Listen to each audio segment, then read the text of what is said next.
సంజయ్ ఏం చెప్పుకున్నాం? రెండు అచ్చుల కలయికను సంధి అంటారు. సందులు రెండు రకాలు, సవర్ణ దీర్ఘ సందులు అండ్ తెలుగు సందులు. సారీ, సంస్కృత సందులు, తెలుగు సందులు. సందులు ఎన్ని రకాలు? ఒకటి తెలుగు సందులు అండ్ సంస్కృత సందులు. అసలు సంధి అంటే ఏంటో తెలియాలి. ఈ స్టేజ్ వచ్చినప్పుడు సంధి అంటే ఏంటో తెలియాలి.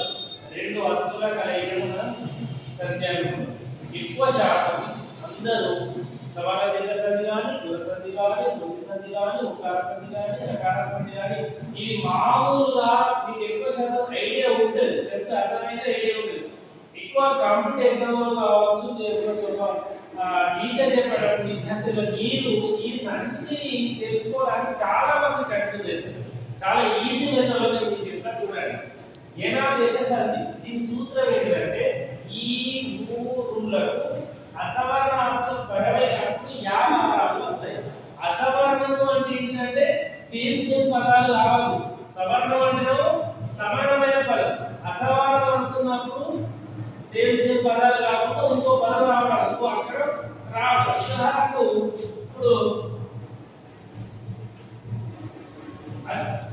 అత్యవసరం అన్నారు.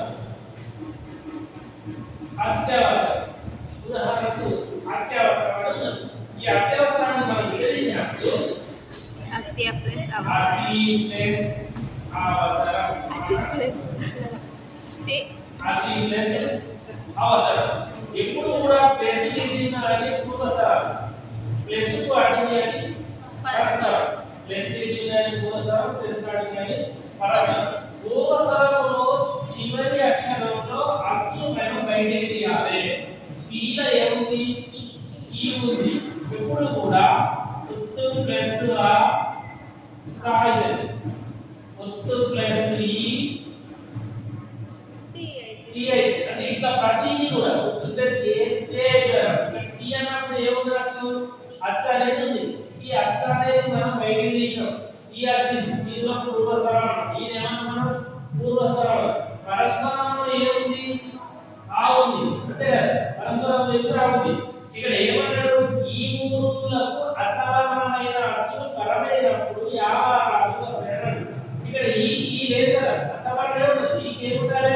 ఈ ఉంటే సవర్ణం, సేమ్ కదా. సూత్రం ప్రకారం ఈకి అసవర్ణమే ఉన్నది. ఇట్లా ఉన్నప్పుడు ఈ స్థానంలో ఏం రావాలి? యా రావాలి. ఒకవేళ ఇక్కడ ఉన్నదనుకో స్థానంలో ఏం రావాలి? ఆ రావాలి. ఒకవేళ ఇక్కడ ఉన్నదనుకో స్థానంలో ఏం రావాలి? రా రావాలి. కనుక ఇక్కడ ఈ స్థానంలో ఏముంది? యావ. ఈ యావారాలని ఎన్నులు అంటాం. సంస్కృతంలో యావారాలని ఏమంటాం? ఎన్నులు అంటాం. కనుక డైరెక్ట్ యావాసుకోకుండా వీటి ఒత్తు పదాలను వచ్చిన దానికి మనం పెట్టుకునేది ఈజీగా ఉంది. అవి ఎలా అంటే ఇక్కడ ఈ ఉంది, ఇక్కడ ఆ ఉంది. అసవర్ణ అసపరమైనది. పరమైనప్పుడు మనం ఏమంటున్నాం? ఈ స్థానాన్ని ఎలా అనుకున్నాం? యాత్ర అనుకున్నాం.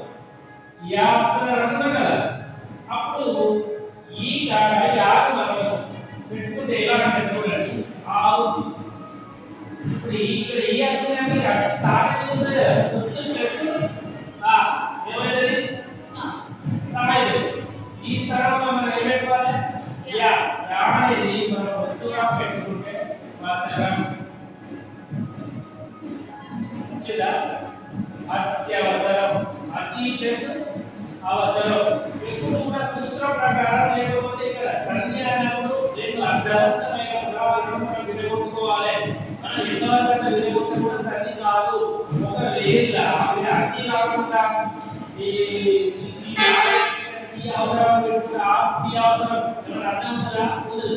అతి అంటే దానికి అర్థం ఉంటుంది, అవసరం అంటే దానికి అర్థం ఉంటుంది. ఈలో ఈ వచ్చింది, ఈ కేవలమైన ఆపరమైనది. ఈ ఆపరమైన ఏమొచ్చింది? యా వచ్చింది. కనుక ఈ